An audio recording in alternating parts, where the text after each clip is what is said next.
जय हिंद दोस्तों, स्वागत है आपका हमारे YouTube चैनल लक्ष्य भी जीत में। दोस्तों आज के इस वीडियो में हम भारतीय राष्ट्रीय जितने भी आंदोलन हैं उसको डिस्कस करेंगे और ये वीडियो बहुत ही ज़्यादा इंपॉर्टेंट होने वाला है। इसलिए इम्पॉर्टेंट है कि इस टॉपिक से क्वेश्चन अक्सर पूछ लिया जाता है हर एग्ज़ाम में, चाहे वो लेखपाल भर्ती परीक्षा का एग्ज़ाम हो या फिर SSC का एग्ज़ाम हो, रेलवे NTPC का एग्ज़ाम हो या अन्य एग्ज़ाम हो, क्योंकि ये टॉपिक बहुत ही ज़्यादा इंपॉर्टेंट रोल निभाता है हर एग्ज़ाम्स में। तो दोस्तों ये टॉपिक बिल्कुल जो है लास्ट तक देखिएगा ये वीडियो, और वीडियो को आप जो है लाइक तथा शेयर ज़रूर कर दीजिए अपने दोस्तों के साथ में। और चैनल पर पहली बार विजिट करने हैं तो चैनल को सब्सक्राइब कर लीजिए। दोस्तों आप वीडियो के देखने के बाद अपना राय हमें कमेंट बॉक्स में ज़रूर बताएं वीडियो कैसा लगा और आपको किन किन टॉपिक पर वीडियो चाहिए। दोस्तों हम शुरू करते हैं 1885 की कांग्रेस की स्थापना के टाइम पीरियड से। दोस्तों 1885 में जो है कांग्रेस की स्थापना हुई थी और वो हुई थी एवो ह्यूम के द्वारा, जो कि एक सिविल सर्वेंट थे, रिटायर हो चुके थे। और एक बात अगर यहीं पे और कर लिया जाए कि ये कहाँ पे हुई थी, तो मुंबई में हुई थी। अगर इससे क्वेश्चन और पूछ लिया जाए कि किसके टाइम पीरियड में हुई थी या कौन उस समय भारत का वायसराय था, तो हमारा आंसर हो जाएगा लॉर्ड डफरिन। और दोस्तों अगर एक चीज़ और हम लॉर्ड डफरिन और एक चीज़ और पूछ लिया जाए कि इसकी जो है पहली अध्यक्षता जो है किसने की थी या पहला जो है अधिवेशन कहाँ पे हुआ था, तो इसकी पहला अधिवेशन जो हुआ था वो मुंबई में ही हुआ था। मुंबई में गुरु को जो है गोकुल तेजपाल संस्कृत यूनिवर्सिटी थी, वहाँ पे हुआ था। लेकिन दोस्तों अगर बात कर लिया जाए कि ये अधिवेशन मुंबई में तो हुआ था, लेकिन ये आयोजित होने का जो स्थल था वो पुणे में डिसाइड किया गया था। लेकिन पुणे में उस टाइम पे हैज़ा का प्रकोप बहुत ज़्यादा था, तो इसलिए इसको डिनाई करके ये जो है वापस मुंबई में रख दिया गया था। अगर इसकी अध्यक्षता की बात कर लिया जाए तो व्योमेश चंद्र बनर्जी ने इसकी प्रथम जो है अधिवेशन की अध्यक्षता की थी। ये क्वेश्चन पूछा जा सकता है, बहुत ही ज़्यादा इंपॉर्टेंट है। तो इन सब चीज़ों को जो है डील करने के लिए सब चीज़ें जानना बहुत ज़रूरी है। नेक्स्ट हम लोग चलते हैं बंग भंग आंदोलन की तरफ। तो बंग भंग आंदोलन क्यों शुरुआत हुआ था, क्योंकि ये जो है बंगाल के विभाजन के विरुद्ध में 1905 में शुरुआत हुई थी। इसके बारे में जो है अगर थोड़ी सी डीपली जान लें तो इसको स्वदेशी आंदोलन के नाम से भी जाने जाते हैं। दोस्तों अगर हम बात करें तो जो है उस टाइम पीरियड पे हमारे भारत का जो है वायसराय जो था, गवर्नर जनरल जो था वो था करजन। करजन ने क्या किया था कि 20 जुलाई 1905 को एक निर्णय लिया था। निर्णय ये था कि बंगाल का विभाजन होगा, बंगाल का विभाजन होगा। तो इससे जो है हमारे इंडियन जो है रुष्ट होके जो 7 अगस्त 1905 को एक सभा का आयोजित किया, और सभा का आयोजन होता है कलकत्ता के टाउन हॉल में। कलकत्ता के टाउन हॉल में आयोजन होता है और उस टाइम ये डिसीजन करते हैं कि हम लोग अब स्वदेशी आंदोलन स्टार्ट करेंगे। और उसके बाद में क्या करते हैं ये लोग, स्वदेशी आंदोलन का जो है शुभारंभ करते हैं। और इस टाइम पीरियड पे एक जो है बहुत ज़्यादा प्रसिद्ध नारा भी होता है। उस नारे का नाम होता है वंदे मातरम। स्वदेशी आंदोलन या बंगाल विभाजन नहीं चाहिए, विभाजन नहीं चाहिए, ठीक है।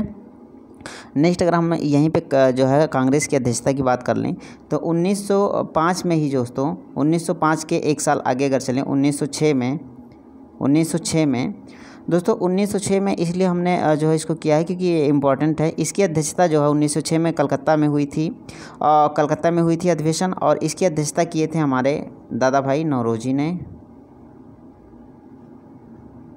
अच्छा, दादा भाई नौरोजी के ही रिकमेंडेशन पे इसका नाम भारतीय राष्ट्रीय कांग्रेस पड़ा। उसके पहले ये इंडियन यूनियन इसका नाम था।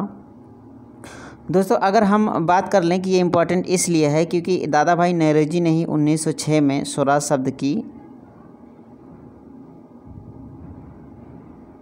मांग की थी। मतलब स्वराज का सर्वप्रथम मांग किसने किया था, अगर क्वेश्चन आ जाए तो आंसर हो जाएगा हमारा दादा भाई नौरोजी, क्योंकि इन्होंने ही स्वराज शब्द को उस टाइम पे रखा था।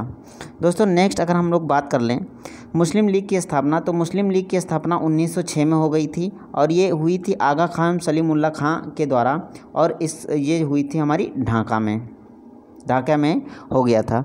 दोस्तों जो उस टाइम पीरियड पे जो होता, अगर हम थोड़ी सी और इसके बारे में डीप जान लें तो लीग की जो संविधान थी 1907 में कराची में बना, और इस संविधान के अनुसार ही ये अधिवेशन जो है 1908 में इसका पहला हुआ, 1908 में।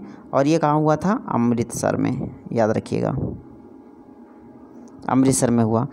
नेक्स्ट अगर हम बात कर लें कांग्रेस का विभाजन, तो कांग्रेस का विभाजन 1907 में हुआ था, 1907 में हुआ था। नरम दल प्लस गरम दल दोनों में विभाजन हुआ था। अच्छा, इसे सूरत का फूट भी कहते हैं क्योंकि ये अधिवेशन सूरत में हुआ था 1907 में। एक चीज़ और अगर पूछ ले कि इस अधिवेशन की अध्यक्षता किसने की थी, तो इस अधिवेशन की अध्यक्षता की थी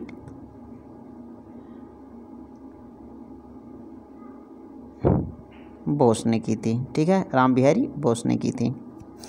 दोस्तों नेक्स्ट क्वेश्चन हम लोग देखते हैं कि होम रूल आंदोलन किसने स्टार्ट किया था। तो होम रूल आंदोलन तिलक ने भी स्टार्ट किया था और एनी बेसेंट ने भी स्टार्ट किया था 1916 में। और इनका मेन मोटो ये था कि जो 1907 में ये विभाजन हुआ है नरम दल और गरम दल का, दोस्तों इनको मिलाना था। और दूसरी चीज़ ये कि 1906 में ये मुस्लिम लीग प्लस कांग्रेस, इन दोनों को एक मंच पे लाना था। मेन मोटो ये भी था इनका। दोस्तों नेक्स्ट अगर हम लोग बात करते हैं तो लखनऊ पैक्ट कांग्रेस और मुस्लिम लीग के बीच में समझौता हुआ था 1916।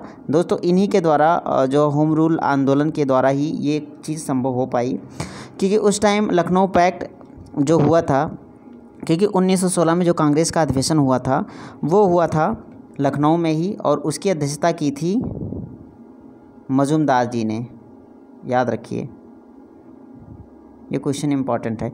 मजूमदार जी ने किया था और इस टाइम पीरियड पे ही कांग्रेस और मुस्लिम का फिर से जो है मिलन हो गया था। मतलब दोनों एक में फिर से मिलके काम करने लगे, एक ही जो है उसके कांग्रेस के नीचे। दोस्तों अगर नेक्स्ट बात कर लिया जाए मांटेंगू घोषणा, तो मांटेंगू घोषणा जो है 20 अगस्त 1917 में भारत मंत्री मांटेंगू के द्वारा ही हो गया था। नेक्स्ट बात कर ले रॉलेट एक्ट 19 मार्च 1919 में काला कानून के नाम से जाना गया, क्योंकि इस टाइम पीरियड पे जो है ये आया था एक रूल कि किसी भी व्यक्ति को संदेह के आधार पर गिरफ्तार किया जा सकता है, और इसी के कारण ही जलियांवाला बाग हत्याकांड हुआ था। और ये हुआ था दोस्तों 13 अप्रैल 1919 में, और उस टाइम पे जनरल डायर यहाँ के जो है लेफ्टिनेंट थे। दोस्तों ये अमृतसर में है जलियांवाला बाग। ये जो है बाग एक जल्ली नाम के व्यक्ति का है, जल्ली नाम के व्यक्ति की संपत्ति थी जलियांवाला बाग जो था, सॉरी। दोस्तों नेक्स्ट अगर हम लोग बात कर ले कि खिलाफत आंदोलन, तो खिलाफत आंदोलन की शुरुआत 1920 में हुई थी। शौकत अली मोहम्मद अली के द्वारा किया गया था, और इनमें मेन रोल गांधी जी का भी था। खिलाफत आंदोलन इसलिए चला था क्योंकि उस टाइम पे जो खलीफा का पद था उसके कारण चला था।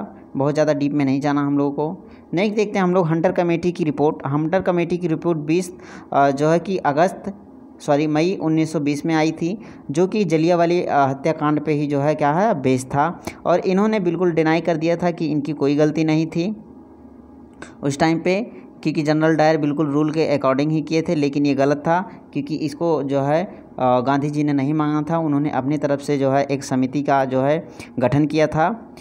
और एक चीज़ और जान लें कि जनरल डायर को इंग्लैंड में जाके जो है किसने मारा था। तो पंजाब का एक व्यक्ति था जो कि जिसको हम लोग कह सकते हैं कि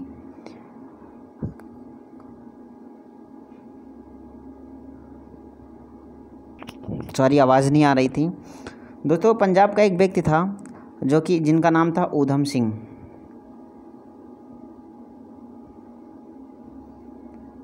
इन्होंने बदला लिया था जाके। नेक्स्ट अगर हम लोग बात कर लें कांग्रेस का नागपुर का अधिवेशन, ये हुआ था 1920 में, और इस टाइम पीरियड पे ही असहयोग आंदोलन का प्रस्ताव रखा गया था।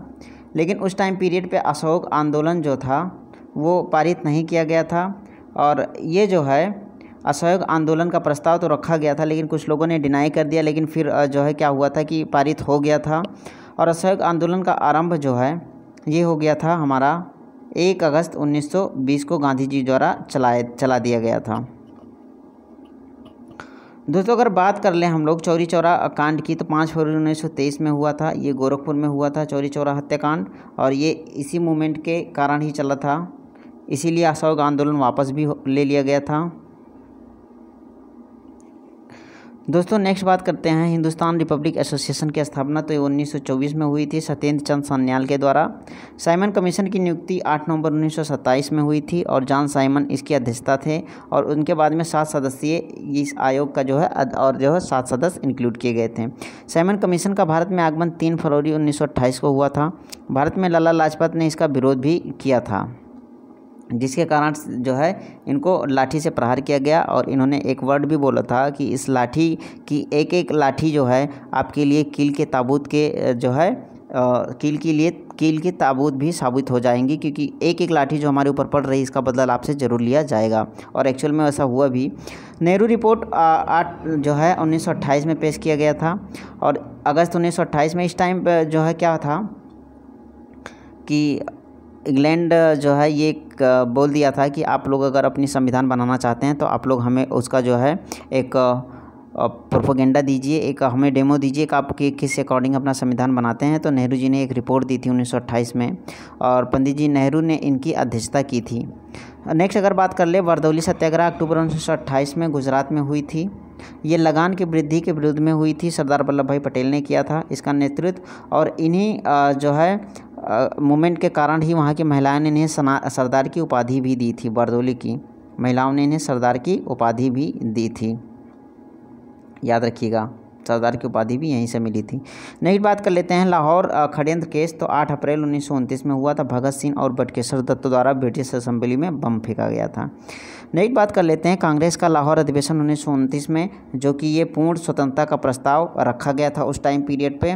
और दोस्तों अगर हम बात कर लें तो इस टाइम पीरियड में जो है झंडा जो है गाड़ दिया गया था रावी नदी के तट पे, याद रखिएगा, रावी नदी के तट पे जो है झंडा बिल्कुल गाड़ दिया गया था उस टाइम पीरियड पे और ये कहा गया था कि अब हमें स्वतंत्रता से कोई नहीं रोक सकता है। पूर्ण स्वतंत्रता का प्रस्ताव वहीं पे पारित कर दिया गया था।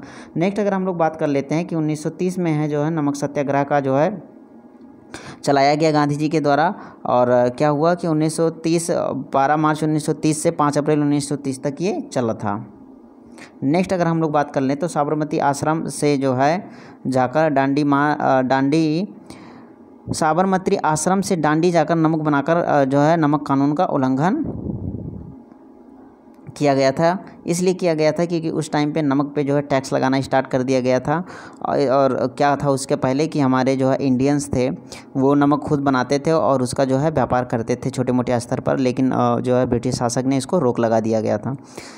तो इसी के विरोध में ये मूवमेंट स्टार्ट हुआ था। नेक्स्ट बात अगर हम लोग कर लेते हैं कि सबने अवज्ञा आंदोलन तो इसकी स्टार्टिंग 6 अप्रैल 1930 में हुई थी। अगर नेक्स्ट बात कर लेते हैं हम लोग गोलमेज सम्मेलनों की तो प्रथम गोलमेज सम्मेलन 12 नवंबर 1930 में हुआ था और उस टाइम पे प्रधानमंत्री मैकडोनाल्ड था। कहाँ पे? लंदन में।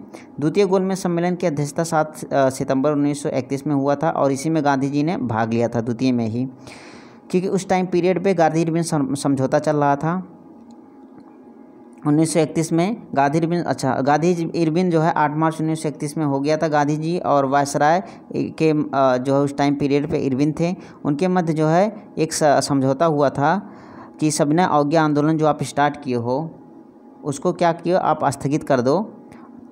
और जो है तो गांधी जी ने बोला था ठीक है हम स्थगित कर देंगे, लेकिन नमक विरोध में जितने भी आप ऐसे जो है निर्दोष को आप लोग गिरफ्तार किए हो उनको छोड़ दिया जाए, सज़ा ना मिले।